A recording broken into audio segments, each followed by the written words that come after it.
Come with me, a disabled individual, and my service dog Larry to review the accessibility of my bank. I've been banking here for over 10 years, but I've only been disabled about 4 years, so now I have a new lens and I see things that need to be updated. This video will be multiple parts, but this is covering one of the biggest issues that I have with them and have had with them since COVID started. So you can see here that I pulled up at the bank where you can do drive-through transactions, and you can see that it's closed.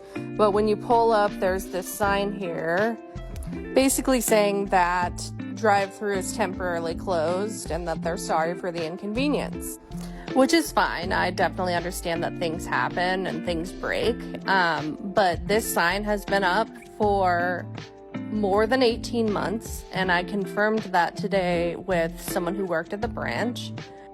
Also, from personal experience, I know that multiple locations, if not all of them in my county, do not use the drive-through, and I have not seen it open since COVID started.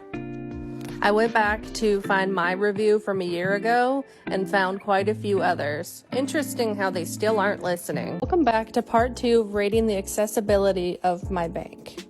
Last time I discussed some accessibility snags in the drive-through banking being closed since COVID, but this time we'll cover the inside of the bank. You can see here that there are 2 accessible parking spaces that are within about 50 feet of the entrance, which is a major positive.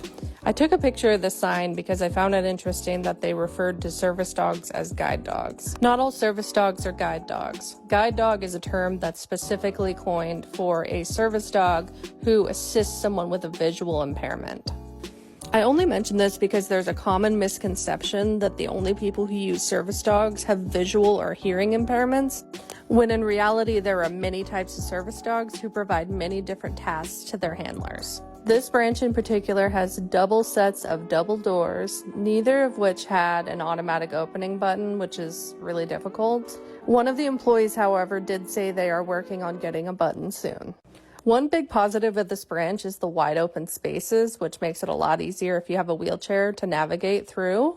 The chairs were comfortable. They were made for people of various body sizes. They had sturdy arms, and I actually didn't have a hard time getting up from being seated there. Being someone with a bigger body who has mobility challenges, I would have given these chairs like a B+, which is really great. While we were waiting, we checked out the bathroom.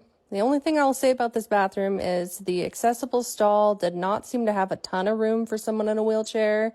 You can see that Larry's just slightly cramped there in the corner. This picture gives you a slightly better idea of the layout. The bench in the personal banker's office was comfortable, but hard to scoot in and out of with one mobile leg. And last but not least, here's Larry being a very good boy as usual.